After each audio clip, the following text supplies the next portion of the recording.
పాకిస్తాన్తో కాల్పుల విరమణ తర్వాత తొలిసారి ప్రధాని నరేంద్ర మోదీ తన నివాసంలో అత్యున్నత స్థాయి సమావేశం నిర్వహించారు.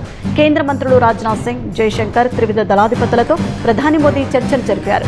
ఈ అత్యున్నత సమావేశంలో పాల్గొన్న జాతీయ భద్రతా సలహాదారు అజయ్ డోబాల్ సరిహద్దుల్లో తాజా పరిస్థితిని ప్రధానికి వివరించారు. కాల్పుల విరమణ అవగాహన అనంతర పరిస్థితులపై సమావేశంలో చర్చించారు. కాల్పుల విరమణ ప్రకటించిన గంటల్లోనే ఉల్లంఘించిన పాక్ తీరు చర్చకు వచ్చినట్లు సమాచారం.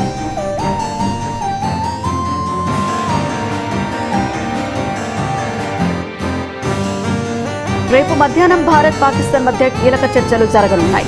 సరిహద్దుల్లో కాల్పుల విరమణ, తదనంతర పరిస్థితిపై ఇరు దేశాల డైరెక్టర్ జనరల్ మిలిటరీ ఆపరేషన్స్ డీజీఎంఓల మధ్య చర్చలు జరగనున్నాయి. ఇరు దేశాల మధ్య రేపు మధ్యాహ్నం 12 గంటలకు హాట్లైన్లో చర్చలు జరుగుతాయని భారత విదేశాంగ శాఖ కార్యదర్శి విక్రమ్ మిశ్రీ శనివారం సాయంత్రమే ప్రకటించారు. కాల్పుల విరమణ కొనసాగింపు, ఉద్రిక్తతల తగ్గింపుపై డీజీఎంఓలు చర్చలు జరపనున్నట్లు సమాచారం. షరతులు లేకుండా చర్చలు జరగాలని ఇప్పటికే భారత్ స్పష్టం చేసింది. కాల్పుల విరమణకు ప్రాధాన్యతగా ఇందుకు పాక్ అంగీకరించింది.